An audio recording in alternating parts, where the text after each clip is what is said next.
আসসালামু আলাইকুম। অনেক ছোট পরিবর্তন মনে হয় যেন অনেক বড় একটা পরিবর্তনের মতো।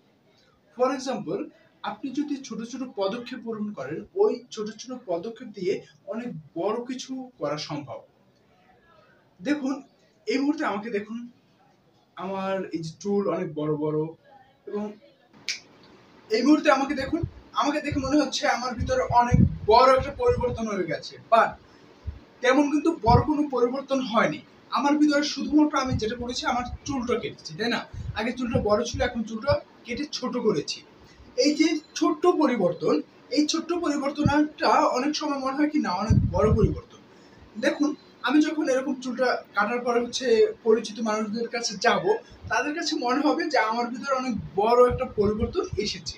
এটা আমার কাছেও মনে হয় যে চুল কাটার পরে একটু অন্যরকম লাগে যে না আমার ভিতর থেকে অনেক কিছু চলে গেল বা এখন আমাকে কিরকম লাগছে দেখতে। এই যে একটা নিজের ভিতরে একটা অন্যরকম লাগা এবং অন্যরা দেখেও এটা বুঝতে পারে যে তার ভিতরে অনেক বড় একটা পরিবর্তন এসেছে। হয়তোবা কালকে আমি যখন ক্যাম্পাসে যাব হয়তোবা অনেকেই বলবে যে অন্য রকম লাগছে আমাকে। এই যে ছোট্ট একটা পরিবর্তন করেছি চুল কেটে, এই চুল কাটার ছোট্ট পরিবর্তনটা অনেক বড় কিছু মনে হচ্ছে বা অনেক বড় কিছু হতে যাচ্ছে, তাই না? তাই আমাদের ছোট ছোট পদক্ষেপগুলোই পারে আমাদের বড় কোনো একটা কিছু অর্জন করতে বা বড় একটা কিছু করতে।